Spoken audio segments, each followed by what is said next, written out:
Welcome to the Last American Vagabond. I have 7C's joining me again today to discuss some of his interesting research. He's always into some very interesting and abstract in the way that I like kind of information out there that so few are touching on, discussing, and really just some other things that I've been really highlighting, such as the network state conversation and a lot of other points that are just, in my face every day that seems so few want to discuss. So thank you, 7C's, for joining. How are you today, brother? I am excellent, man. How about yourself? Not bad, as always, things considered, the craziness of the world. It's hard, but definitely, as I always point out, I think why this is so crazy is because I really do see positive change in the sense of awareness of, like a consciousness shift happening that every day I see it more clearly, and I've said that before, but I really do think that it's worth noting, as crazy as it feels, that I think it's because people are starting to see it all, and that's kind of what we're going to get into a little bit today, Absolutely. Let's start off. Well, just if there's anything you want to start with, because it's been a minute since we touched base with, anything you want to shout out for people, let them know who you are, and then we can jump into one point that I want to start with. Yeah, for sure. To kind of back up your point, like I think like in this post-COVID realm, especially since the Trump administration has kind of taken office this year, and seeing like the blatant cover up of like the Epstein stuff and the drastic pushing of like this technological, fascistic almost state that seems to be sort of lining itself up. I think people are more prone to like step outside of their willing to suspend their disbelief and realize that, if they're lying about this, then what else could they be lying about? And they seem to be more apt to look at the information and stuff that even a couple of years ago was like way too wild and outside of the fray to be considered.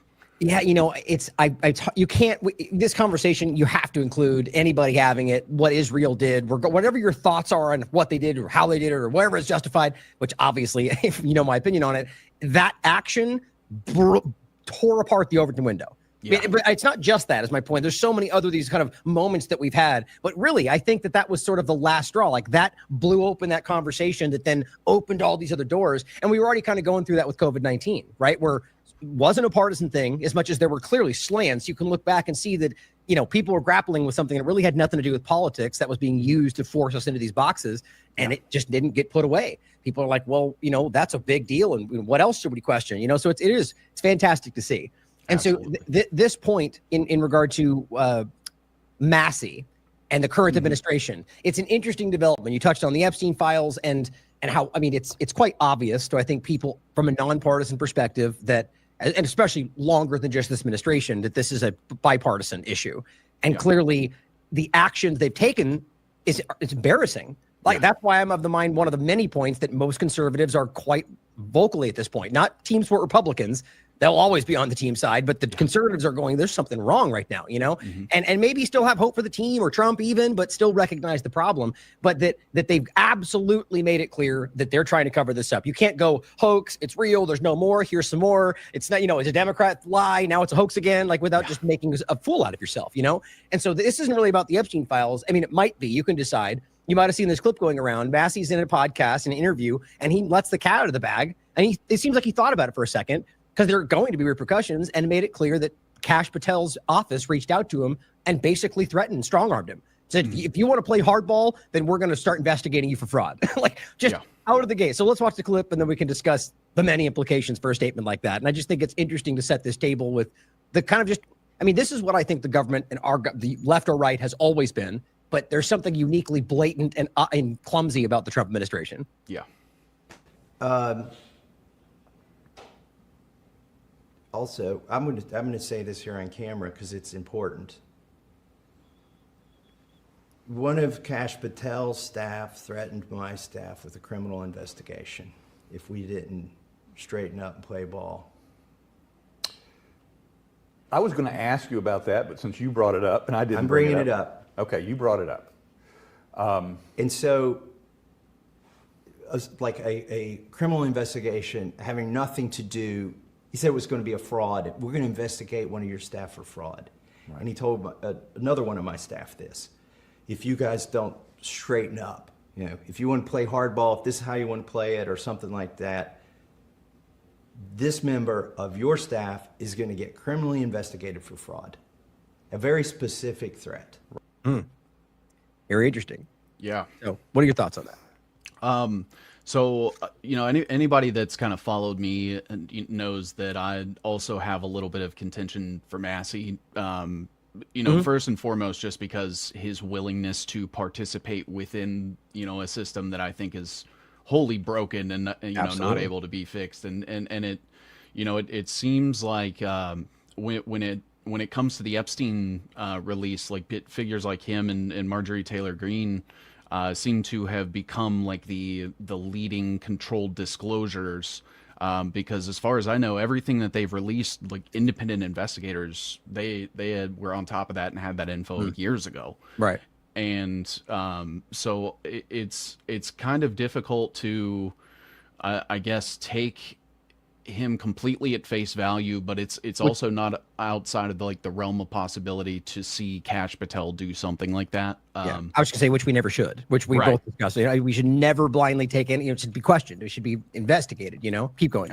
Absolutely. Just seeing how sort of thin-skinned both him and Dan Bongino are. It almost seems like they're like an emotional reactionary, just kind of sort of carrying forward the things that made them successful in podcasting, tugging on people's heartstrings and things like that. And just the fact that Kash Patel is also, he's in bed with that girl from PragerU, and the obviously like Israeli involvement there, and the fact that Kash Patel has completely 180'd from what he was saying before he got in office to now. And it kind of just seems like this mask off moment where now we're just allowed to celebrate how corrupt our government is, as long as they're going after the ones that, we don't like. Yeah, well, and fair point, and I mean, as always, we should question all of them. And the same point I make about Massey, and I want to ask you a question about that hypothetically in the future. But first, it's clear that this could just be like exactly what you said could be the reality. And then yet this could still be happening because they're at odds with each other for different political reasons. And, but none of them are on our side. Like, that's one way to look at it. Like, that's why that's interesting. So the disclosure, that what happens today with a lot of the partisan kind of conversation and even people outside of it is that it can be like you're saying, well, Massey is compromised, so therefore this whole thing should be disregarded. And that's just willful ignorance to me, even if we agree with what you're saying, right? And so it should be engaged with and considered that even if he's trying to trap you for some reason, like what's the outcome? What are they trying to accomplish? So first, as you said, maybe it could just be that this is setting us up. Like it's the hero, anti-hero kind of like, false binary, But so what I thought was interesting is, like you said, it's pretty clear that this is Kash Patel. This lines up with what I expect from what he's been doing. Yeah. Childish, emotional, kind of, LARPing as what he thinks people should be doing and doing a bad job at it. Same with a lot of these people, even Hegseth and Bondi and the rest. And so it says something to me, but it's a different conversation. And so this point to me stands out as interesting because is it about the Epstein files? Is there some interest in Massey to do this? Now, the other possibility is that he is doing the right thing. Now, and I've considered this pretty extensively about whether, to the end of the day, even if and people have pointed out, for example, funding that does come from, Zionist overlap or different things that are behind it, but it's minimal compared to, the obvious massive thing out there. But to your point, like he's had information like this for a long time. He could have put, why hasn't things happened before this now? So the answer is we don't know. So there could be something we don't know about, right? So it's about just being question everything, right? And so I get the sense, though, that this is something about like infighting or possibly that Thomas Massey, for whatever reason, is trying to make this come out. That doesn't have to mean good guy. So my hypothetical for you would be if, let's say, Thomas Massey, because this is where I'm at, where I keep saying on the show, it's like, I don't support any politician. I'm likely never going to vote for the rest of my life. I think this is broken and I don't even want government in my life. I don't think this should exist, right? Yeah. But since we're here, engaging with this system and blah, blah, blah, the whole kind of rigmarole we go through, it's if Thomas Massey consistently does what I think to be is the right thing and consistently follows through with what he promises and consistently shows that he's principled in his stances, even if we disagree with them, like for the next 20 years straight. And even then you could prove, let's say way more than you have right now, that he was straight up working for someone that you think is a bad guy. What would you take? Would you then still go, well, he's doing, what's the difference? If, I'm trying to get to the point of, would we then support him? I don't know my answer because I'm so jaded about government. But if he does what you, 7Cs, think is the right thing and follows through in principled ways, what does the rest of it ultimately mean? What I mean? I think my point I'm making, and I want you to answer, is that we should be questioning these people regardless. Not the background is important, but it's about the outcome. It's about the action. You know, so what do you think about that? Where would you stand after 20 years of the consistency if it happened? So it kind of reminds me a lot of Ron Paul in the sense that, I think that Ron Paul, was involved in efforts that I think had like a genuine sentiment behind them. I think that the end of the Fed movement is fantastic on its own merit. The ideas behind it, and the overall goal is to abolish the Federal Reserve.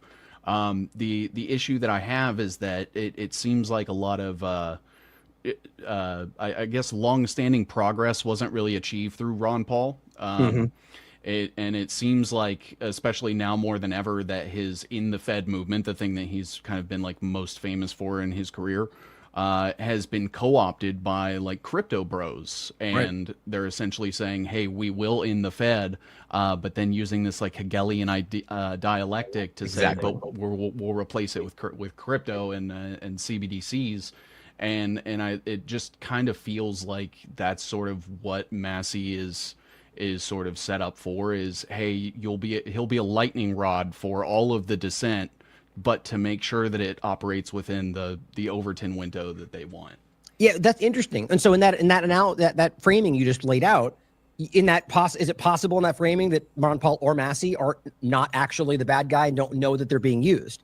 I'm undecided. The reason I say that is because Ron Paul is a good example, and I would argue that he has continued to demonstrate principled stances his entire life.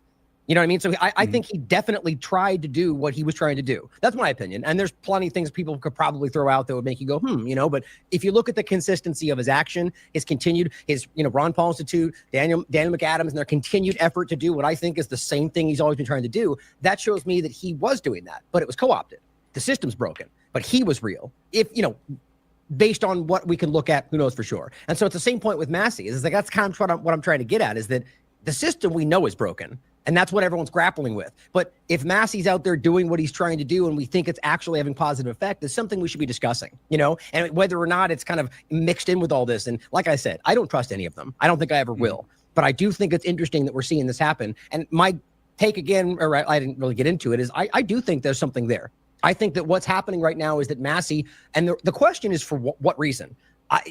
Marjorie Taylor Greene, let's put it that way. I think it's opportunism. I sense that from the very beginning, but I still go, good. Look at you saying the right thing, right? Let's incentivize them to do the right thing, even if it's for the wrong reasons, And so I think that's kind of what I'm getting from this, is whatever the intention is, Massey is really pushing their buttons. And I just don't see how that would play into what would benefit the system. And so Kash Patel seems to be threatening him. I just think it's an interesting window into what's happening, And so all that, and give me your final thoughts if you have any, and then let's get into some of the bigger overlaps. Yeah, I think that some of my main concerns, especially with Massey, like just outside of, being essentially a part of the same government, that, he comes from MIT. He had a company that was basically, a tool that could be used in the biodigital convergence, like metaverse, where, it was essentially a way to provide haptic feedback to interact with objects in a digital space to make them feel real for people in VR. It was funded by the same MIT media labs that Joishu Ito and Jeffrey Epstein were, collaborating together with to fund. The fact that he gets money from Jeff Yoss, who is a raging Zionist who has contributed directly to like the Kohelet Policy Forum, which is basically like Israel's AIPAC on behalf of Likud. And they work directly with like the Knesset and are involved with people that are directly related to like Netanyahu. Jeff Yoss is like his biggest individual contributor and has been for the last 3 election cycles. You have his Freemasonry ties and his ties to like the Rotary clubs. So there's just a few like other things on top of that just makes me kind of see him as somebody that I wouldn't trust.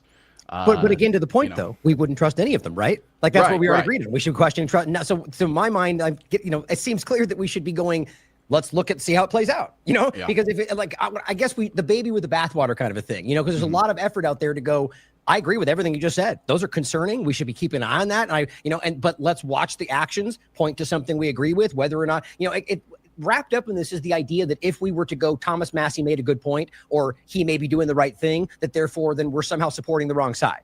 I just don't think that's accurate. You know what I mean? This is why I appreciate your research, because it's, there's so much important information out there about these connections. And people often, will do something similar to you in the reverse while claiming that you're making all these grandiose claims that you're not, simply by just pointing out that there are connections there. Yeah. I think it's important, that this is taken as value, but not an absolute, because very few things are. You know what I mean?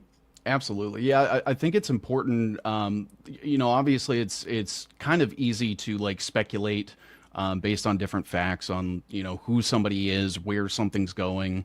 I think the most important part is, just state the facts as they are. I'll kind of give my opinion in the sense that, like, I wouldn't trust any of them, which I think is, a pretty good general advice.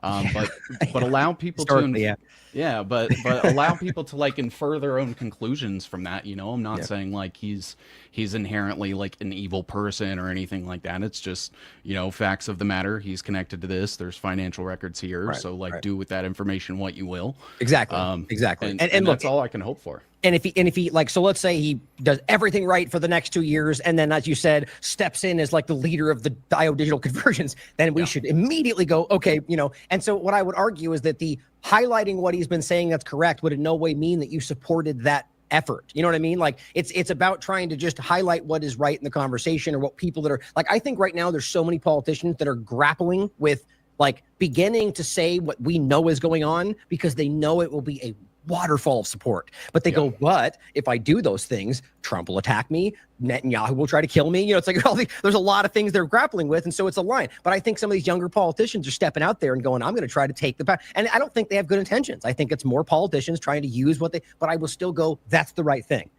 Correct. I believe that. It's fascinating. So the overlap point with MIT is interesting, right? Because this is something not necessarily related to Massey, but just an interesting overlap to this. And one of the things we wanted to discuss today was like this larger kind of, societal change, technological change, but just everything seems to be rapidly driving us into this control grid structure.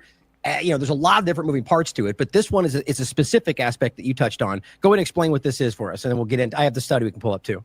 Yeah, absolutely. I think the last time we did a stream together, we had kind of touched on like the smart dust from like MIT and DARPA.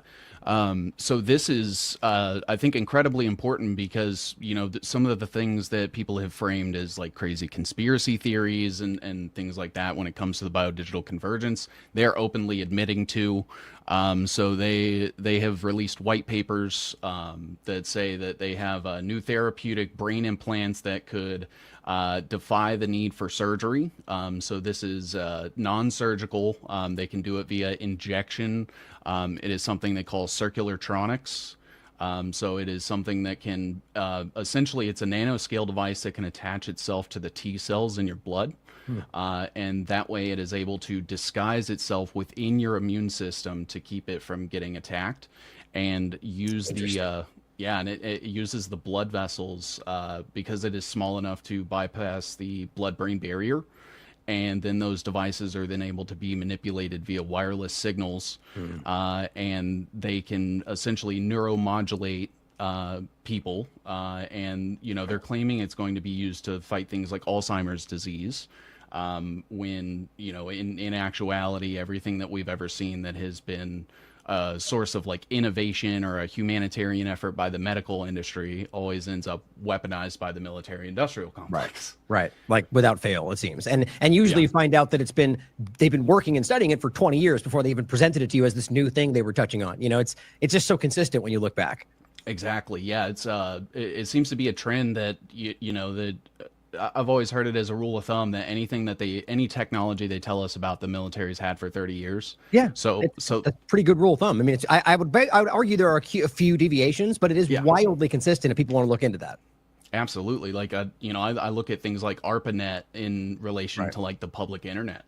And the fact that they're willing to like openly admit that they now have this technology, I automatically assume that sort of lines up with the timeline of like the Bill Clinton's national nanotech initiative, and when they started to dump all sorts of like DARPA funding and CIA and like Department of Homeland Security funding all into these different institutions to basically push, the nanotech initiative. You have like companies like Lockheed Martin has their own nanotech division, Right. Boeing, and things like that, and they're all working together. It's like this vested interest in getting the technology to where it needs to be, so they'll borrow each other's research or send each other grant money. It's a lot like the like what we're seeing with Operation Stargate, where they're all just like passing the money back and forth and pretending like they're making it. Yes. It's such a grift going on. I mean, that's an entire show we could do just about Catherine Austin Fitts argues that Trump is the most anti-capitalist president in history, which, people disagree with that, but there's a fair argument to make about many of the different financial moves he's making that's just blatantly socialist, communist, even fascistic when you look at the overlap of, the public-private partnership. It's just weird, man. It's like, I always want to get pulled into that conversation because it's so interesting to see what a bait and switch, like almost literally everything they're doing is, But this topic is so important to cover. But yeah, this is something we've touched on, I think more than once actually. And it really is something that has been going on that for a long, like I referenced I can even bring it up. I mean, it's called Dust Networks. It's from like 20, let me just grab it real quick. I can find out what the date is. It's a YouTube channel that they still, weirdly enough, have a few of the videos up. But so this one's 14 years old. And you can even look, if I hover over this, it shows him spreading things in the air. You see that? It's him demonstrating smart dust. All the way back then, they're literally talking about, look, help build smart cities for the future. Dust networks. I mean, it's crazy how far back this goes. And the reality is, in this, I did a whole segment on, they're literally talking about how they used it in that time frame to like track shipping lanes in the middle of the ocean. So then that literally means, as I'll just jump to point out, I included, I always do, this conversation I had about making this question: is smart dust already in use of the population, and was COVID-19 an attempted experimental next step? I mean, this is where I think this is going. So bringing this back to your point, this is what I saw, and this really stood out to me as the weaponized side of this, to overlapping with the COVID potentially point. MIT researchers created microscopic wireless electronic devices that travel through blood and implant and target brain regions where they provide electrical stimulation. In a study on mice, the researchers show that after injection, these minuscule implants can identify and travel to a specific brain region without the need for human guidance. Once there, they can be wirelessly powered to provide electrical stimulation to the precise area. That could mean anything. That could kill you. That could cause you to get hungry. It could drop your glucose, your insulin levels. Like there's what I'm referencing is a Rockefeller study. It says such stimulation, known as neuromodulation, has shown promise as a way to treat brain tumors and diseases like Alzheimer's, like you were saying. This is dual use kind of stuff, right? Yes. Any thoughts on that before I go to the overlap to that? I'm sure you've seen it before. We've touched on it. The ferritin kind of nanoparticle discussion. Yeah, absolutely. I mean, in my opinion, this should be like the smoking gun that, the people that have been talking about like the neuromodulation and like the wireless agenda. Yeah. And, the fact that this biodigital convergence is kind of operating under the bigger conversation of like technocracy, where people like Peter Thiel and Eric Schmidt are kind of serving as like lightning rods for the conversation. Yes. Right. Then you have DARPA and MIT underneath that, sort of operating and building these networks out and, testing this technology and distributing it like in the dark while everybody is, focused on this upper layer.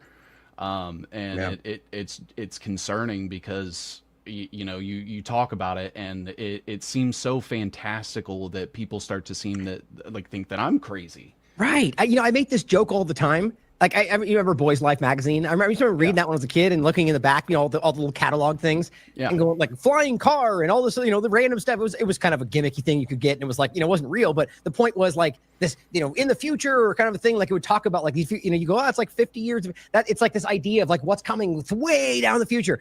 People project this like it's something they're theorizing about. This is now. This is 20 years ago, right? Yeah. That's what's so frustrating is, but you're right though. They don't even really state that, but people just they let them assume that this is like the distant future as they literally build this around us. And I want to reiterate that there's provable evidence, unless it's possible, I guess, that in any case, that literally every data point we have is somehow manufactured to trick us. That's always possible. But all the evidence, I say that because other experts I know that I highly respect argue that smart dust in particular is sort of like a feigned thing that they're trying to do but haven't. Fair point. But I think the evidence is clearly shown that they've been using this for quite a long time. So the overlap that I'm getting at is interesting. And I'll play this clip again, or this one here, that I find interesting about this 20-year-old symposium. But the overlap to COVID-19 is very hard to miss. You know, the overlap of Bob Langer, Charles Lieber. We've talked about the, where was it again? This one here. Charles Lieber, 2011, virus-sized transistors. And this is what I find really weird. This overlaps exactly with what that study's talking about. It says, but when his team coated the hairpin nanowire with a fatty lipid layer, you know, like lipid nanoparticles in the COVID shot, that's literally what we're talking about here. It says the device was easily pulled into the cell via membrane fusion, a process related to one of the cells used to engulf viruses in bacteria. It says this innovation is important, Lieber explains, because it indicates that when a man-made structure is as small as a virus or bacteria, it can behave the way biological structures do. I often point out that this very well could be something that kind of got out of control and ended up being something that they just called something else. But either way, it shows you that they had this nanotech stuff they're working on that is exactly what we're discussing here.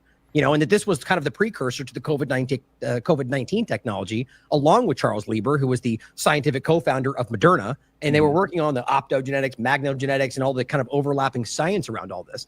So it brings me to the point about this, which you and I have discussed. Genetically engineered magnetoprotein remotely controls brain and behavior. Now, that's what I take from this. You know, the idea that you're talking about something that could, from, as you say, from like two-way information, which he talks about in this as well, discussing, you know, being able to exchange information between different devices and different people. And this is the Rockefeller study, flipping a switch in the head. And it talks about literally being able to wirelessly control a brain.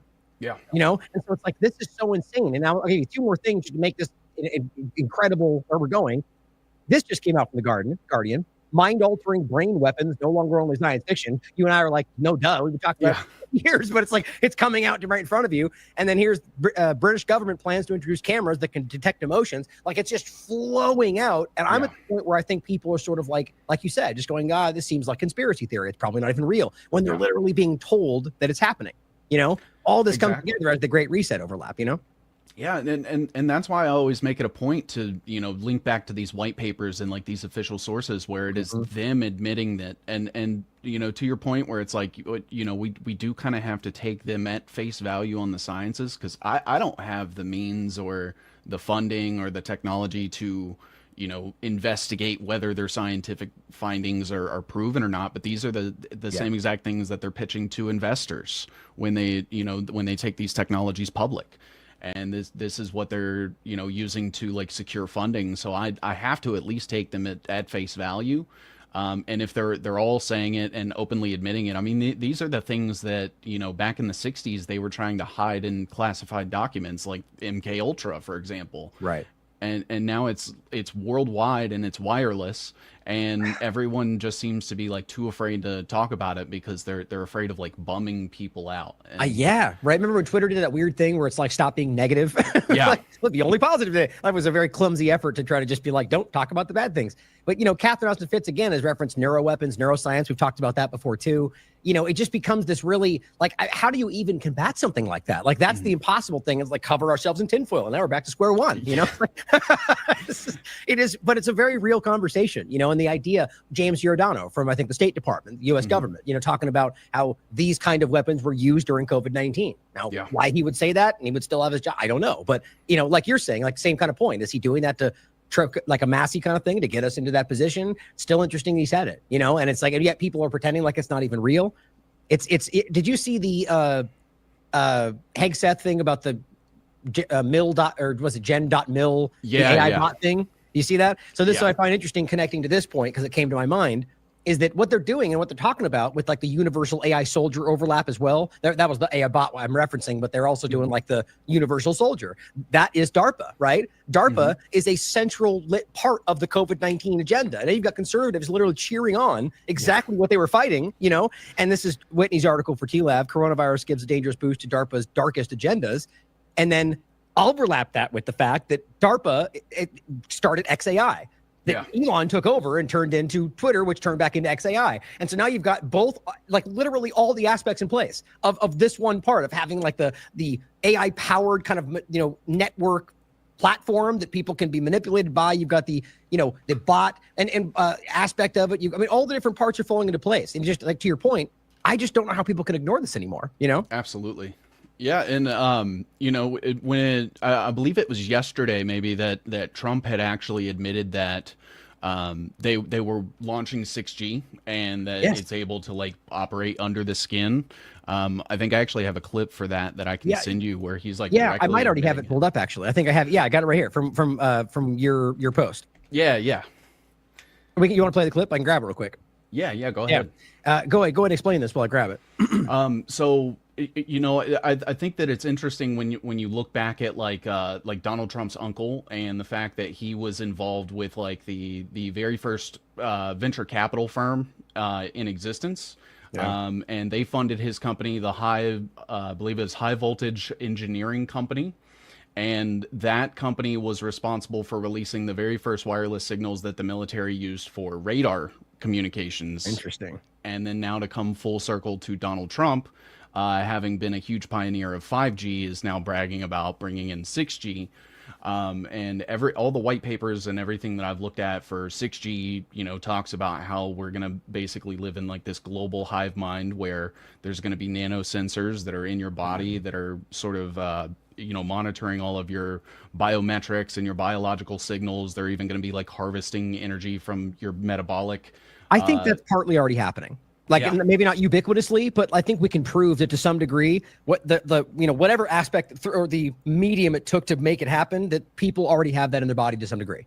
And so what you're talking about is the system that's then been built, that's built to allow that to be like meshed across all humans. Like that's the kind of terrifying reality. Yeah, absolutely. Like they talk about how, you know, 5G was the Internet of Things. That was essentially, you know, building out a two-way mirror of sorts for all of our, you know, wearables and different sensors and manufacturing and industry and everything that goes into like the various processes. Like you were talking about smart dust being able to track shipping and things like that. And now it's entering this phase where we're going to be tracking people on a, you know, like a biological level. Right. You know, they talk about the medical body area network, the wireless body area network, Right. and all of that is all encompassed in 6G, where, you know, it is essentially the world simulated in a digital space in real time to reflect the real world, and being able to not only monitor that, but maybe even you know, when I think of like the neuromodulation thing, like being able to control those things remotely. So, Well, and that's what I was highlighting, because the ferrite nanoparticle is only one aspect of that, right? There's all these different elements. I mean, a lot of different experimentation going on, but it's clear that the intention was to try to manipulate, if not control, which is what they proved in that Rockefeller study. That was the Magneto article from The Guardian. They literally remote controlled the mice. You know, like it's just, or there's an example of a cockroach as well, where, you know, that's been done for quite a while. So it's just, this is getting to such an incredible degree. Before we play Trump's clip, I want to go play that quick thing from, it's about 20 years ago, discussing that this is why I think this clip is so important. And I've always referenced this in this discussion, because this is a symposium by experts about smart dust 20 years ago, referencing something, or I think it was about 12 years ago, referencing something from 20 years ago that was DARPA's smart dust. So just showing you that and yet it's regarded as fake. Like most people think you're crazy. When we talk about smart dust, they look at you like you're crazy. It's out there. I could bring it up while we're playing this. Even Wells Fargo has a patent, which I agree with everybody else that says this. I don't prove that means it's in existence, but it shows you they're working on it in regard to having nanotechnology that would be deployed from an ATM to be able to prove that you are who you are. Insane. Have you ever seen that? I'll bring it up after we play this clip. It's wild. It's just all out there, and they're called MEMS. It's like microelectric something. I'll look it up in a second. And that's the kind of world we're talking about, like you're just describing, where these things are just ubiquitous and out there, and they're just being tapped into. It's terrifying. So this is the I think 12-year-old conversation. It's up there on the YouTube video. I'll check when we play this, and he's referencing something from DARPA. And you haven't really seen anything yet. So this is closer to the end of the vision. This is this powder-sized chip, and that's a salt crystal. So this is a small thing. It's something called the Mu chip from Hitachi. 11 it's years the old. smallest commercially available RFID system in the world, and can be pulse powered by radio waves. It doesn't require a battery. You can literally scatter this stuff like dust or embed it into a sheet of paper. And you know what the really interesting thing about this technology is? This was commercially released 10 years ago. The video is it's 11 years old, borderline 12 years old. So he's referencing something that was 20 years ago released that is like dust, as he's about to describe, even more so, that's scattered on the wind that can land on your skin and use your body's own energy to propel itself. Yeah. It just fucking blows my mind that we can't have a real conversation about where this is today, especially with where it's all coming, you know? Absolutely.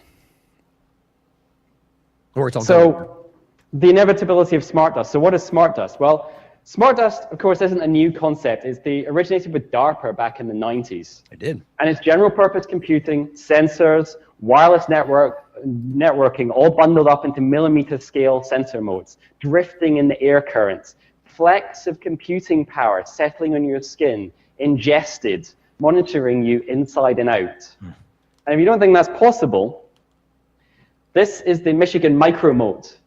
It's a cubic millimeter in size. And in deference to the speaker before, yes, it runs an ARM processor.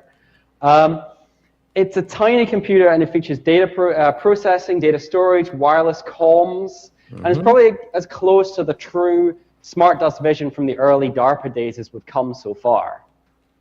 They're designed to harvest energy from the environment around them and to communicate via a mesh network. There it is. And of course, the energy is the key problem with it.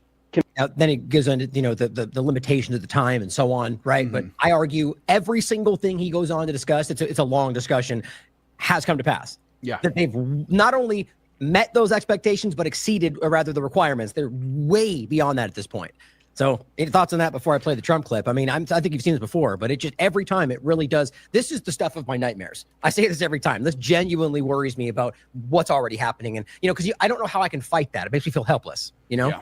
Yeah, I think you're absolutely right in that, like, this, I consider this to be like the greatest single threat to humanity. It's essentially like the worldwide co-opting of everyone's agency without their awareness even.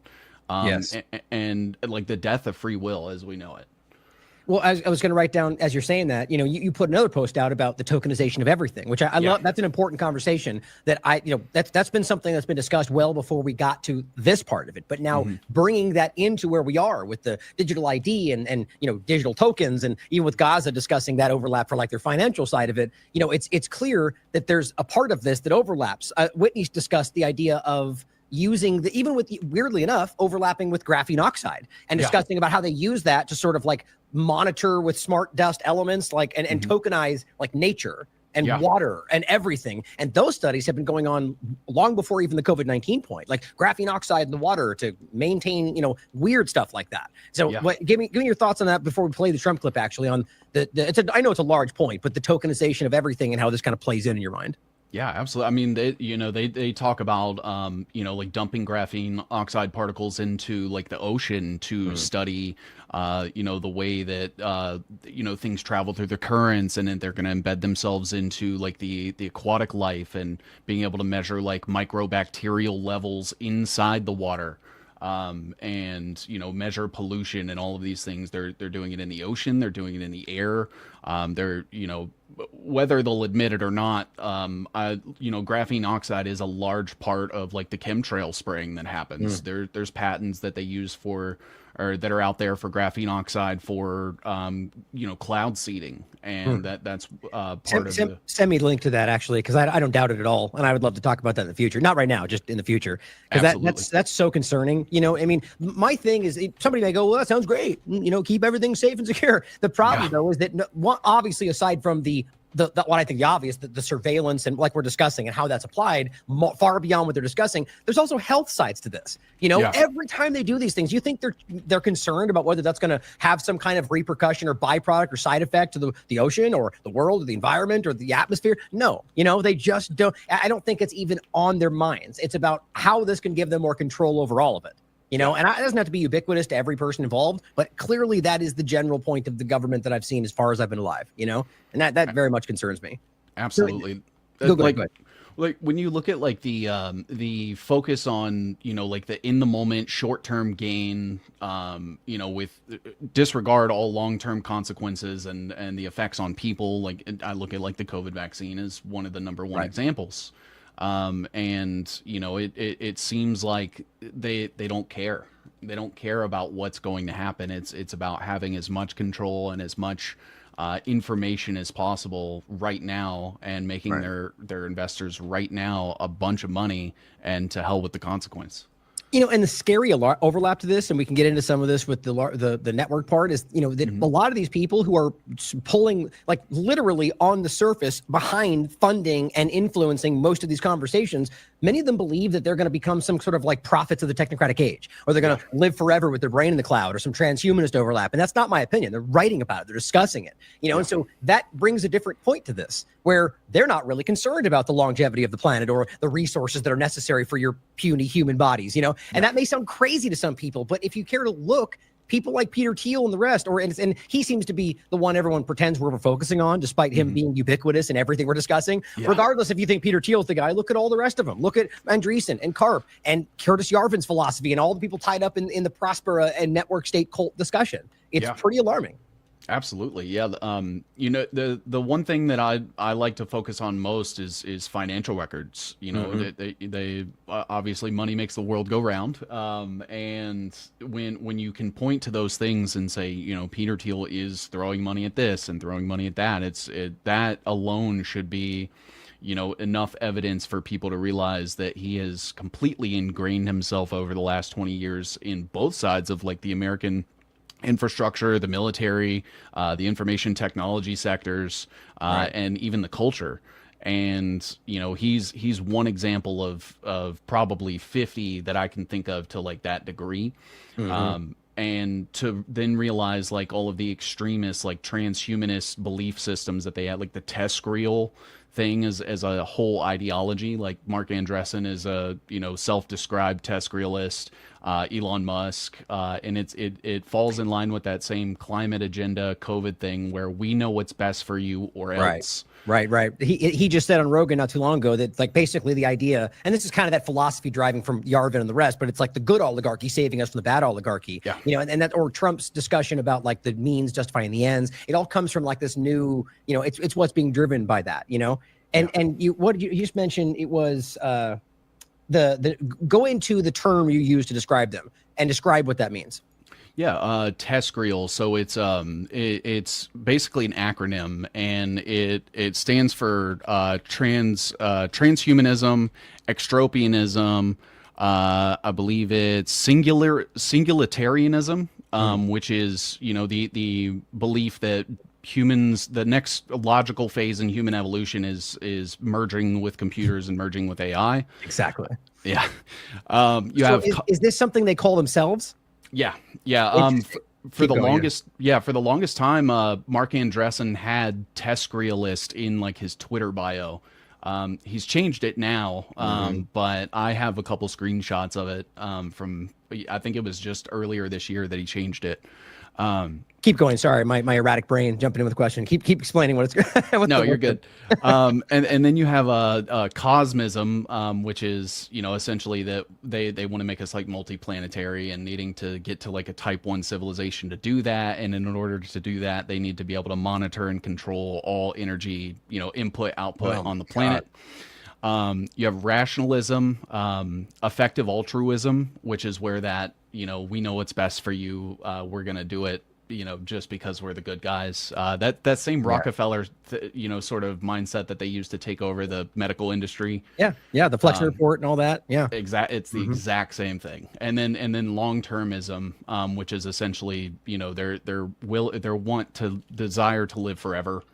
And, you know, you have, like, the Centurion movement, and things. That's where, you know, we get the transhumanist push for, like, eugenics and trying to, like, CRISPR themselves. And you remember the Ambrosia story with Peter Thiel from back in the day. I just went over that again recently because I was touching on, like, the conversation, and I was going into the gene therapy, like, mini circle on Prosper in Honduras and the weird things they're doing. And I just wanted to show people the kind of stuff there's also the Jim O'Neill aspect of RFK Jr., right? He's a huge longevity, what the other term they use? Like, it's about what we're discussing. It's about trying to live forever. And they're all pumped up that RFK brought him in because he's basically a transhumanist. He's talked about it. You know, so it's like this is working its way in every possible way. It's this just speaks to the point we were making. These guys do not believe that they're bound by the same limitations that we are. That changes their whole worldview. I mean, the borderline changes. Like this is where you get into the conversation. Like what happens when you like the time machine analogy with Morlocks and whatever. Like the longer you continue to drive, you know, the have-nots and the haves apart from each other. How long until it's a different species? Yeah, it's not really that crazy of a conversation. Honestly, I could kind of see them, you know, wanting that to be an ends to their means, where there is like this very obvious dichotomy, and essentially like a caste system where you'll have the ones that are willingly plugged in and they will get rewarded, and you know, they will get all the convenience and the luxury. They'll get showered with, you know, digital currencies or something for acquiescing. And then you'll have the less ingrained, but, you know, trying to resist at all points. And we're going to basically be relegated to like shanty towns outside of the 15-minute cities. And we're going to be treated like second-class citizens just because our willingness to resist and dissent. Yeah, well, I welcome it, right? Yeah. rather anarchy than tyranny every day of the week, despite the fact good company.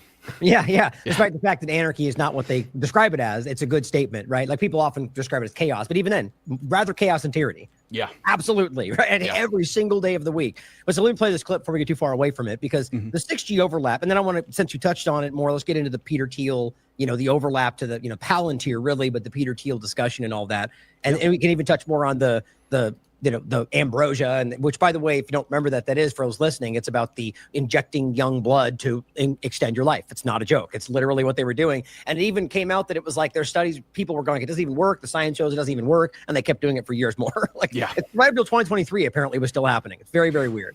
So this is the clip about 6G. And what's weird to me, same as all the rest of these conversations, is this is the guy, like the conservative people were the ones, I think, more than anybody screaming about why 5G was a problem. Yeah. Am I wrong on that? And now it's like there's at the very least just absence of conversation in the team sports side when he's out there going, yay, it's great. And in what way? Because they can spy on us better? That's what he's talking about. So Absolutely. We're into 6G now. I just 5G. I was a leader on 5G getting that done. Half a second in and he's already like, I'm great. I did a good thing to me. I'm the one. Yeah. Every time. And now they're up to 6. Let's do it again. What does that do? Give you a little bit deeper view into somebody's skin? See, I like the cameras the old days. So they just had a nice feature. Now they cover every little. Let's see, Michael, you're in good shape. You're not gonna. But I tell you, it's the 6 is coming. You know, I got to be honest. It's actually pretty smart. Now, there are things he does sometimes where, like, he can be pretty damn crafty in a pretty, you know, I'll give him credit for, it's dishonest, it's disgusting, but I'll give him credit for being good at it, you know, but he does sometimes, like, what I'm saying is him laughing and sort of like making a joke about the very alarming thing that like, the skin part, like, okay, there's either one or two ways to look at this. He is either of the mind that he like joking about the fact that this has always been invasive and spying on you and not about technology, and then making that the joke, which is so like out of touch, or he thinks that's the joke because it's not real and has no idea what's really going on. But the fact that they can just brush off in the conservative media that this guy just made a joke about literally deep, I mean, and there's the studies you were referencing, and go into that for me about the idea of what that can do, about like looking beyond the skin and like all the different overlaps to it. What do you think about this? This guy just blows my mind sometimes. Absolutely. I mean, you know, when I think about everything that he's kind of been involved with, and, you know, his ties to, you know, the Zionist, essentially the worldwide Zionist arm of everything, and their obsession with, you know, surveilling, monitoring everybody. You know, I think the Israeli government, you remember their huge role in pushing the COVID vaccines. Netanyahu even has that trophy of the syringe. And so I think that they're kind of working like hand in hand. And I think that Donald Trump is like full aware of what's going on, especially considering like all of the knowledge that his uncle had back in the day. You know, and Trump being tied to like the Roy Cohn thing, the Epstein thing, the Rockefellers, or the Rothschilds, and so on and so forth. Like I think he very much knows that he is supposed to be ushering this in, and that is why he plays this role, right? This, we're gonna just stick it to the libs, and we're gonna focus on like partisan politics and the theater of it all, so that people will look at that while this stuff can kind of be, you know, built behind the scenes, and then before anybody has the opportunity to fully understand it and what it is and what it means for us, they're gonna flip the switch on, and you know, we're gonna be living it. Yeah, and you know, and I agree, and I think that's kind of the idea is to kind of gaslight us into the point to where there's no return, you know, and I, you know, it's just to better clarify my point. What I was saying is just like it's effective, you know, it's people will watch that and then brush it off because they think he's making a joke. That's one way, right? The other way is to almost downplay the importance of that, like and like, well, if he's saying it and is acknowledging. That can't be bad, right? Because Trump's the good guy and I'm on his team. Like that's the kind of stuff, that's another layer of it. You know, there's all these, but it's well crafted because people, it works for some of them, but I don't think it's working for the majority anymore. You know, that is alarming. The idea that you're just casually referencing an invasive spying system, you know, and then where do you think this is going to go? And that's where this next part is. The Palantir spying, which is already happening through the guise of immigration. They're for surveilling the entire population. And through that, Israel. Not a joke. Like you've discussed this, and Israel getting access to basically every data point the U.S. government has through the AI collaboration, which is what they did, removing the silos of basically everything. And they used it all to, you know, consolidate data, and now Palantir under the guise of immigration is spying on everybody. You add this to it, and that becomes the point you were making. The alarming next step about the nanotech, smart dust, the overlap, right? So let's talk about Palantir, and I want to show one of your things, then you give me your thoughts on this general cause. Let's include Derek's article, Welcome to the Palantir World Order. This is a post you put out. The Department of Education just got a fresh injection of Palantir surveillance software. It's happening everywhere. Yeah. Like I can't, it's almost borderline ubiquitous at this point. I couldn't find anything confirming this, but I think it's probably safe to assume that just like with FARA, Israel probably doesn't qualify as foreign. I completely agree. But I'm glad you said that, you know, it's an opinion, but this is every single time this kind of comes around, it's like they pretend like it's not, you know. Oh, it's funny how sometimes they want to pretend Israel's part of the Middle East, and at the times they want to pretend like it's not, you know, it's Eurovision. It's just so funny how they play that. But this is an alarming overlap. Palantir quietly lands an education department through foreign funding. And then there was this point you mentioned about Palantir being involved with the pager attack in Lebanon, which I wasn't even aware of. It's just overwhelming. And then even in German state parliament using Palantir police software, Gotham, you know, it's just exploding everywhere. So give me your thoughts on the whole thing.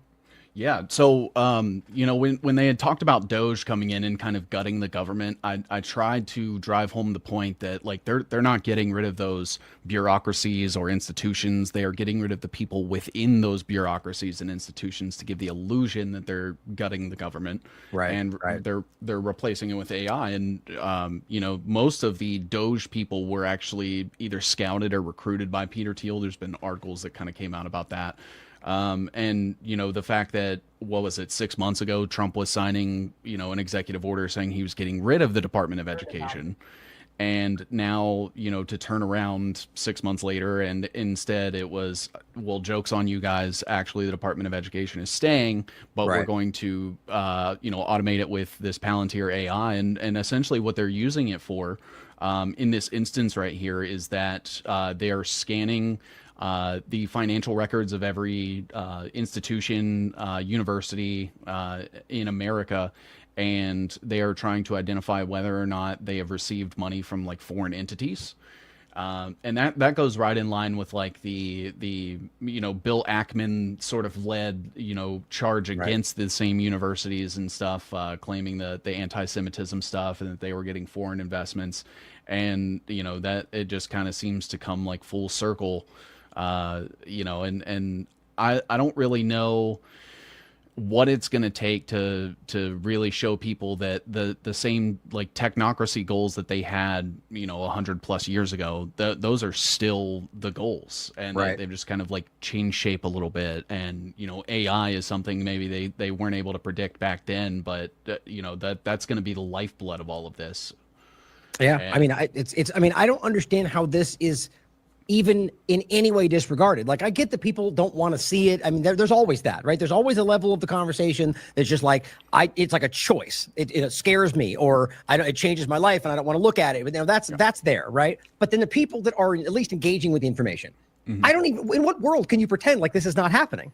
Like, that's Yeah. what just blows my mind. They're openly showing this. Now, you can argue that it's all good, but this is what I'm talking about when you look at an Alex Jones or the rest of them, where they're coming out and acting like, no, you're just wrong. It's like, Yeah. how does anybody not just like laugh out loud at these people today? You know, because what's happening is so visceral, it's so in our face, and it's everything you just described. And I agree, this is absolutely where it's going, and it's becoming ubiquitous. And so here is, just to make this point, this is what Alex Jones said with Nick Fuentes about Palantir.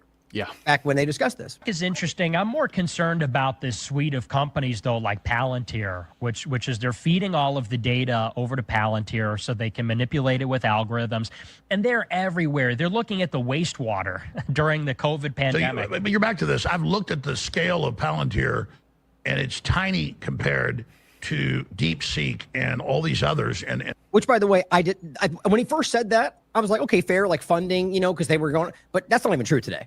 Yeah. Like, it's flatly not even true anymore. But it might not even been then, by the way. and Chat GPT, and I'm not like defending Peter Thiel. I'm just saying it's like I get it from the liberals and the Republicans, Israel obsessed, whatever you want to call it. So just Palantir. They have an enemies list. They have an enemies list of 2 to 3 million people that they've identified as potential violent extremists. And this is being run by Alex Karp. Alex Karp said his biggest fear is that Christian nationalists will take over the government and throw him out of a window, defenestrate him because he's Jewish. He's running Palantir. Palantir has an enemies list of 3 million people. So Alex Karp doesn't like you.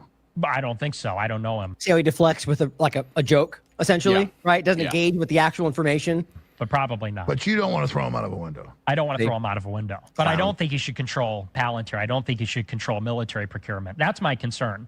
And Peter Thiel, I mean, he's a suspicious character also. He says he's a Christian, but he's a gay man. He says he's a Christian, but he's really involved with this René Girard, who's sort of an interesting philosopher who's involved with a lot of the Straussians out there at the Hoover Institute. So these are two guys I don't Yeah, really Karp's trust. got a degree basically in classical Western civilization. But what is Western to these people? You know, according to Harry Jaffa, Western means protecting Israel. Right. Great input, Alex Jones. You're way to borderline defend him with, you know, it just kills me, you know. But so what's funny about Nick Fuentes before we talk about this is, you know, I don't, something about him just always has it's off. Something feels suspicious to me. But it doesn't, you know, just like anybody, Massey and Cloud, I will consider what they're saying. But with this, he presents well. You know what I mean? He comes out with facts and information, whether you disagree with some of the points he makes that at borderline bigoted half the time. The point is that he is saying something that is actual, and Alex Jones is pushing it down. So that could be your false binary right there. You know what I mean? Like showing the information without letting it come out. But either way, I think what he said was correct. I just think it's funny that Alex is acting like it's not happening even right now, you know? Absolutely. And like with Nick Fuentes specifically, and like I've seen him, like he was praising the passing of the big beautiful bill because it was going to be weaponized against immigration. And you know, when it comes to surveilling the population for immigration, you have no choice. You have to spy on everybody. Otherwise, how will you know who is and isn't an immigrant? That's and so insane. it's that flip flopping to me that, you know, makes me think that he's like an inauthentic character. And so that's exactly what I would say, but I would never claim I could prove that, right? The point would be that maybe he just thinks those opinions are right. And who's to say he's wrong? I mean, maybe I'm wrong, you know? It's like there are people that just have really dumb opinions. Like they just always make, you know, that's why it's important to be, you know, objective about it. But I agree with you, man. I think there's something weird with that whole thing. And many other examples, even like Marjorie Taylor Greene, for example. I think she's been saying great things about Israel, but she came out hot about all left terrorists and lefty right, you know, terrorist monsters and Antifa, you know, just really, and whether there's an element of that, very much using that to push the real problem, you know? Yeah. And the point he made though, which I do think is valid, and this is a different discussion, even, or rather different, a part of the discussion. Palantir does have a compilation which extends from the same old long-term continuity of government, you know, the list they carry. This is a new one. Now, this is Ken Klippenstein's the one that actually broke this story. I actually have the memo right here. I downloaded to the TLAV server. It's from the Office of Attorney General. This is Pam Bondi. And here's the actual post from Ken Klippenstein I'll include. But newly leaked memo targets anyone who isn't a Trump supporter. Here really quickly is the the way that Times of India put this together. They actually gave you like a little bullet point list, which is I just didn't like I included. And this is what it discusses. opposition to law and immigration, extreme views in favor of mass immigration. So even Republicans are out there going and deport them all. He thinks you're a terrorist. Adherence to radical gender ideology, anti-Americanism, anti-capitalism, anti-Christianity. And you get into it, and it's basically just anything we think is suspicious. Yeah. You know, and so that's Pam Bondi, that's Kash Patel. So, and so I don't disagree, you know? Yeah. So brings us back to the Palantir overlap and where this is going. And the idea of AI being pushed on us all, you know, very clear. You put out an example of the kind of bait and switch we're discussing, right? Another push gets past the goalpost for global digital only currency.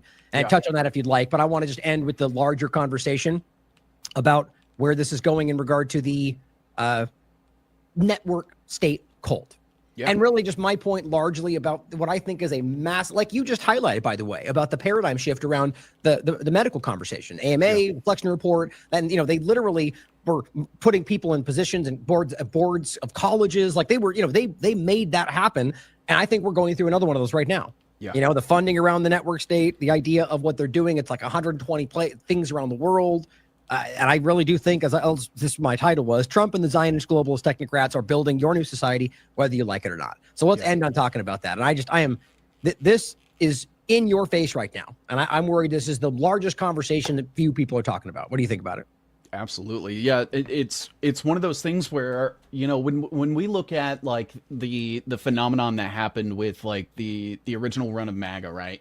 Where they claim to be just like this whole anti-establishment, you know, completely independent, you know, way to burn down the systems that are for like a radical change. It's the same thing that happened, you know, with the sentiments behind the original Obama campaign. Yep. Right. You know, hope and change and everything like that. And so what we're kind of seeing, and I think you've done a little more extensive research, but like essentially techno-feudal states that are kind of popping up everywhere. And it's under the guise of, you know, we're going to be free and independent of this like global governance system of like NATO and the UN and BRICS and everything like that. And you know, you have things like Praxis is a company that Peter Thiel's funding through Pronomos.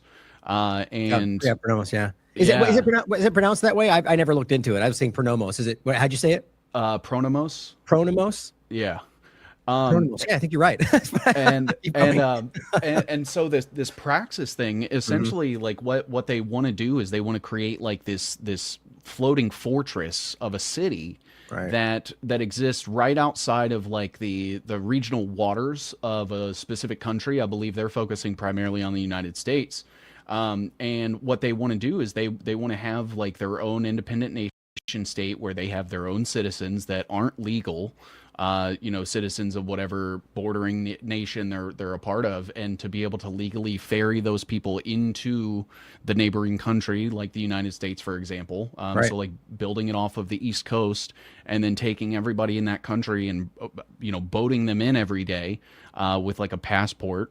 And that way they're able to like legally daily immigrate into the country, work, and then take capital and take it back to their nation state and then build the economy that way, sort of siphoning off of host nation. That's interesting. Now, it's pretty clear, like with Prospero I've discussed, it's very clear that that's happening. A good example is Crawfish Rock is a small town just outside of it that's like they're destroying our environment, our rivers stop running, they're taking like it's clear that they're doing that, right? It's like what the AI data centers are doing. It's like the same kind of thing in these small towns where they're just like absorbing everything and the town's gone, you know? Yeah. And but that it's like there are examples where it's not like a relay, right? Like you actually brought this up before. We discussed the seasteading aspect, which stopped, but apparently it started up again. And these utopian paradises, which that's what they call them, it's insane, on the high seas have a history of failure. You know, so they're reiterating or restarting this same agenda on the sea.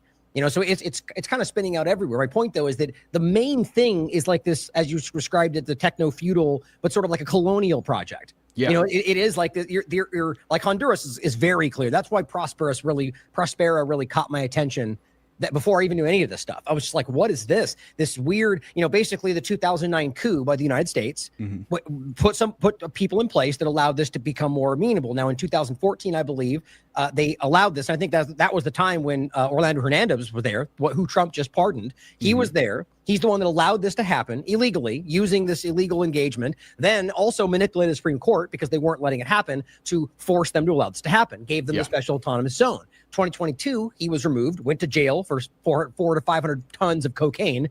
And Trump pardoned him, by the way, again. And so, but the point was, he was the one that was central in creating this. The presidency after that, which I think you can clearly see that most Hondurans don't want this, because it's like having this thing absorbing things in the middle of your country, and they're asking like, why would Americans want that? They don't want that there. And so then they deemed it unconstitutional. They said they have to leave, and they never did. In fact, they kept building. There's more than one location now. And now this comes to where I knew this was coming. I said this before it even came out from Trump, because even the Honduras government said so. I said he's going to try to regime change the country, and I said it was for Prospera. I think there's more involved, but here we are, which I think they completely manipulated that election. They pardoned, and this actually brings this point to the forefront, which is interesting to me. This is written by Roger Stone in January. How President Trump can crush socialism and save a freedom city. That's what he's calling Prospera. And the Pronomos Capital, or however you pronounced it, that is the funding mechanism behind the Freedom City push in the United States, behind these techno-feudal dystopian hellscapes that they're building around the world, and it's all coming home to the United States. But he pushed Trump to actually pardon this guy, arguing that this would allow them to manipulate this election, allow them to get this agenda and save Prospera.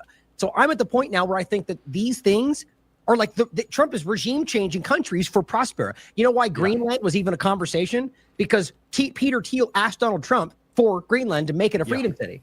That's a real conversation. This is just like this momentum is happening right now, and it just terrifies me. So where do you think all this is going? So, when we look at like what I would consider maybe, by all accounts of like merit, a successful venture for them would be a place like El Salvador. Where, Bukele, he is pro-Zionist, he is pro the Israeli agenda. He has the, that mass prison where he's able to just mass incarcerate people, bypass any sort of, due process or anything like that. And the fact that he's like so heavy into the crypto markets, and the fact that he was basically one of the first countries to adopt crypto as like an official currency. He's partnering with a bunch of tech companies to basically turn El Salvador into a giant smart country instead of a smart city. And all of that was under the guise of, getting rid of the criminal entity that was sort of there. And a lot of that was manufactured by, U.S. interventionism. Really quickly, just in case people don't remember this, he made a deal with MS-13. Even the U.S. government called that out. And the data is very clear, which is why they shifted a bunch of them back over there so they couldn't testify in court during Trump's administration, like this one. Keep going. I just think that's an important, literally working with the very gangs we're using to justify arresting Americans. Absolutely. Yeah. Well, you remember that Trump had mentioned something about like being able to take American citizens and shipping them off to El Salvador, and Bukele was like, I'm all for it. Let's do it. Five times he made that point. Yeah. And I look at that, and it just kind of, to me, seems like they succeeded, where now they mainly operate on a large digital currency basis. I believe they've sort of pulled back on the Bitcoin thing because of how volatile it's been, and it's been like an overall just negative experience for the citizens there. But still, the fact that they were like mandating issuance of it as an official coin, like you have Tether. Brock Pierce was actually like one of the people helping to negotiate a lot of the crypto policies in El Salvador. When I look at people like Eric Prince, whose entire job seems to be going to countries like this to help basically establish like paramilitary groups. Right. And he has a very clear relationship with the IDF and with Israel. Yeah, and the Trump administration, and people like Mike Flynn, and his sister was the Department of Education secretary in Trump's first term. They're all part of the Council for National Policy that has like Steve Bannon, and Charlie Kirk was on there as well. And so it's like it's all tied up in this same thing. Yeah, exactly. Eric Prince right there. And like he has, That's an Israeli spy he's working with. Go ahead. yeah. Well, like looking at his like unplugged phone company, where it's literally a member of the former member of the IDF and like the NSO group. Isn't it funny how they just disappeared though? His megaphone, even Trump's megaphone, turns out to be like Israel and China, and they both disappeared. Yeah, it's insane. And so you kind of just have like all these things that seem to be like their own thing, that the further that you zoom out, it is all connected. And the fact that Alvin Krongard, who was the CIA director that basically injected Eric Prince into everything by securing those Blackwater contracts in Iraq and everything, and looking at what he did with like Alex Brown and Sons to kind of operate in the same way that like Founders Fund has done and BlackRock and things, where it's the military industrial complex basically funding technology companies that are seemingly started in a garage. And we're seeing that here, and he has contracts in Haiti. There was actually an article that came out earlier this year that Blackwater had bombed a birthday party in Haiti and killed 8 children. He has contracts in Honduras. He was working with Bukele with the Roundup thing. Eric Prince has mentioned running like privatized FEMA camps here in America to serve as like impromptu concentration camps for would-be dissidents. Quick report on that. Did you see that there? I think it was Human Rights Watch, I believe. I could be wrong, but it was a human rights group that did a report on alligator Alcatraz, and apparently it was rife with human rights violations, abuse, torture. Like, and this is so the example is that's what's coming if we allow that to grow even further. That's pretty terrifying. I'll try to grab that and include it in the show notes. Yeah, absolutely. And it just reminds me that like he is tied to figures like Mike Flynn, who was very, very close with like Paul Vallely and Michael Aquino. Aquino being like a high-ranking military official that was a Satanist, self-proclaimed Satanist. Yeah. And I still argue every time that comes up, I'm like, people out there listening like that can't be true. Look it up. It's weird. Like his eyebrows and the whole thing. Like it's like, how did that? It's a different time, I guess. Absolutely. Well, you look into like their book, like the 5G warfare thing and like the future of psychological warfare, and the fact that all of those methodologies and stuff that they're talking about in that we not only saw through like the Q PSYOP, and that was basically like the Russia's like Operation Trust 2.0, and all the way into like this neuromodulation stuff. Yeah. And sort of carrying that forward as well, because we had mentioned in the last time I was here that nanobiosim that's owned by that same Colson Capital that owns the Wellness Company in 1776. So you have that whole patriot side of it also, and like the health freedom movement that was co-opted to push the same nanotech, and it seems to come full circle. And they get to not only cause the problems, but then point at them and say, we have the solutions. Yes. But I don't want to skip the point you just made, though. This is kind of the crux of everything we're talking about, right? Like, this is the Great Reset. And the point is, like, let me ask you this directly, the question, do you think COVID-19 was in its entirety or a part, like a precursor or a part of this entire agenda? Or was it just, were there just parts of it that were applied to achieve this? I feel like it might be a larger connection. Yeah, absolutely. I think that COVID was kind of used very similarly to the way that like the Great Depression was used, where they were able to create like this universal financial, emotional hardship on everybody. And then, right after the Great Depression happened, you had FDR come in, and he started things like the Special Studies Project, where, Rockefeller and people that were part of MIT and like the Manhattan Project and setting up NASA, they came in with like these radical socialist policies. That's when we ended up getting on like the standardization of the IMF and the World Bank. That's when we got Social Security numbers and all these things, and I think that COVID was sort of used as something very similar, where if they beat everybody down as low as possible, then whatever they end up ushering in forward as the answer for it is what we're getting. It works, you know. I mean, people people will take. It's the same way I argue that sanctions work, right? Is that Iranians or Venezuelans or, continue down the track. They're very aware. If you just care to look on Twitter, they know what's going on. They know that this is outside influence. They know that they're, so the sanctions are applied, like go back to the Iranian, like the peak of like the massive starvation that was happening. They know that it's the U.S. government doing it. But in that moment, they're going, okay, well, my child is starving to death in my arms. So at this point, I don't care what happens next. Come in, take over. I don't care. I'll support it. Stop my child from dying. Like that has been openly discussed by people like Bolton, or going back further, like a Kissinger. They know what they were doing. These are meant to be coercive tools to hurt the people they claim they're trying to protect, to gain what they want from it. And that's everywhere you look right now. Trump's administration right now is just bad at hiding it. Or maybe they don't want to anymore. I tend to think it's because Israel is doing something that causes that to, I don't think they're in control of all these conversations, but that's a different point to get into. But I do think it's relevant. I think that Zionism is a huge part of this, but we can get into that another time. But I just think that this right now is continuing to spin out, and people are seeing it. But what's happening is they're, I guess, scattered. The partisanship. We need to collect. And I'm never calling for violence, but this is a pitchforks and torches in the street kind of thing. This cannot be something that we allow to continue to progress the way that it is.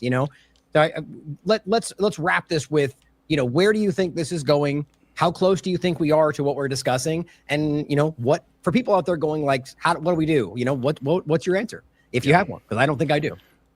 Well, if anybody can find a way to non-violently yet forcefully, like maybe dismantle data centers, that's definitely a good start.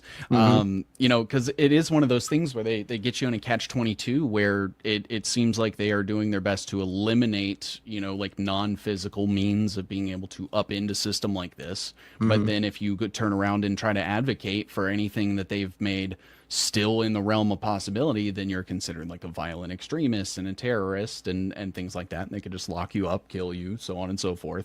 So I would never advocate, for violence, obviously. And it is one of those things where, at the end of the day, everything is a market, including the government, the powers that be, where they need your participation in order to continue this agenda. So, I think that's where sort of the responsibility falls on all of us as individuals to like do our due diligence and question everything and vet everything.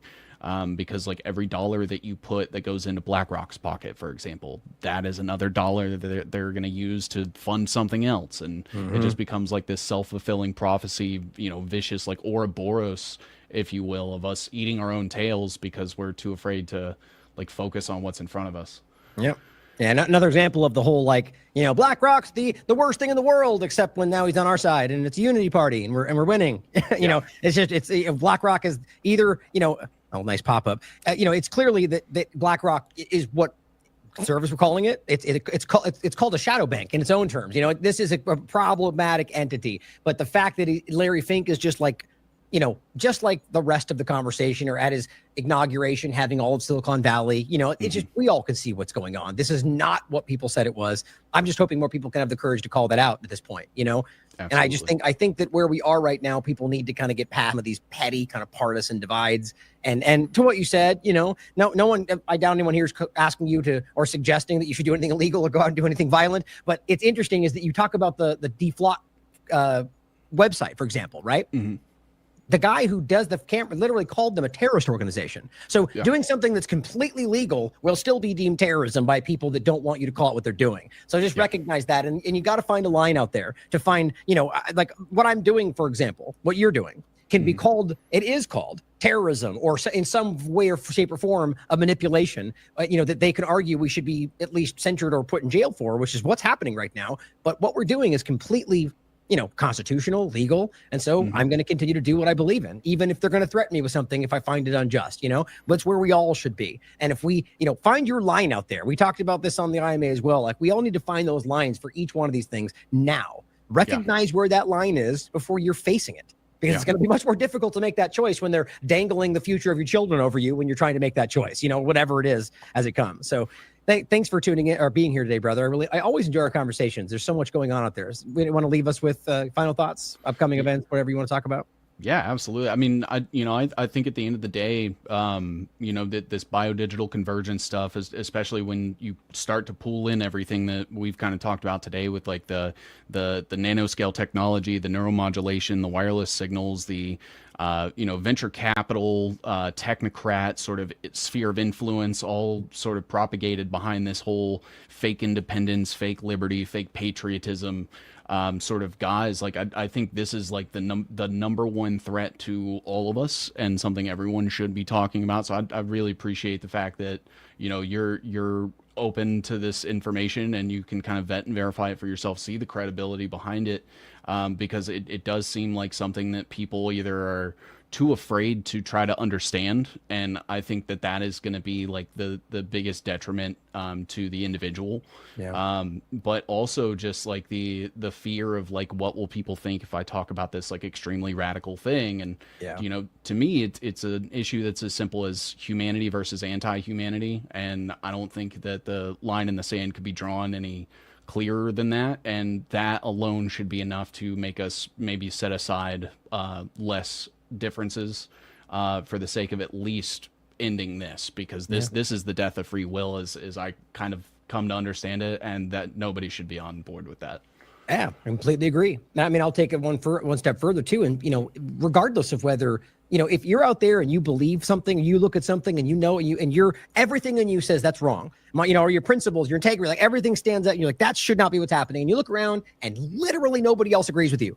You should still stand up and say it. Yes. But somebody has to be the first one to stand up and be like, that's wrong. That's incorrect, or that's not what should happen. Aren't we better than this? Somebody, and usually, of course, they're the one that gets tarred and feathered, but, I'm not suggesting that you should accept that you're going to be punished. But the point is that you need to follow what you believe in. Otherwise, what are we doing here? Like, don't get cowed by the conversation. And I actually do believe, as I started with, that is what's happening. Like that's a momentum right now that they're having. I think they're terrified about, that people are starting to see what people like us are doing. They're starting to see that there are people out there that are real, that care, that actually, and most of us are relegated to some corner because they don't want us to be seen, but it is gaining momentum. And I think that's a positive thing. So thank you again, brother. I always enjoyed the conversation. Looking forward to the next one. And as always, everybody out there, question everything. Come to your own conclusions. Stay vigilant. One man who knows the dangers only too well is Aman Jabi, who was at the forefront of digital development in Silicon Valley, California, for 25 years. He left when he recognized the dark side of surveillance technology, choosing instead the peace and beauty of Montana. He's an expert in facial recognition. It's a technique that is used to uniquely identify the biometrics of any face. So in a device like your smartphone, and most modern smartphones in the last 5 or 7 years, they have a 3D camera module in the front of the phone which you cannot see. Within that module is a near-infrared projector which projects tens of thousands of dots on your face. Those dots are then distorted based on the contours and the features of your face, and there's a near-infrared camera then takes a picture of that distortion, captures it, and then reverse engineers the exact profile of your face. In the longer term, facial recognition will be used to unlock your digital identity, which is going to be a tool of control for the agendas that are coming down the pipeline. Elements of that control are already with us. Alexa, good morning. Good morning. You are never alone in your home, and this is why. All your devices at home and all smart appliances, they are all connected on a wireless network. Many of these devices will have cameras, many will have microphones, and so they are monitoring everything all the time. Your smart appliances are communicating with the smart meter and sending it real-time usage data. If there's a Ring camera also in your home, a mesh network is formed, and all your devices are being tracked within the home, its location, its usage, and all the data is going to Amazon servers. When you leave your home, all modern vehicles are connected to the internet, so your automobile is being tracked all the time. When you're going under a string of smart LED poles and smart LED lights on the highway and in the streets of your towns and cities, Those form a wireless network and are tracking your vehicle. They are tracking all the devices on you, from smartphones to smartwatches when you're walking on the streets. So data is being collected 24/7 continuously on every human being whenever you are within these wireless networks. And it's obviously not good for health also because of all the electromagnetic radiation. In the long term, the plan is to pretty much lock up humanity in smart cities, which is kind of a superset of a 15-minute city. They've sold all the state and local governments and countries that smart cities are about sustainability and the good of the city.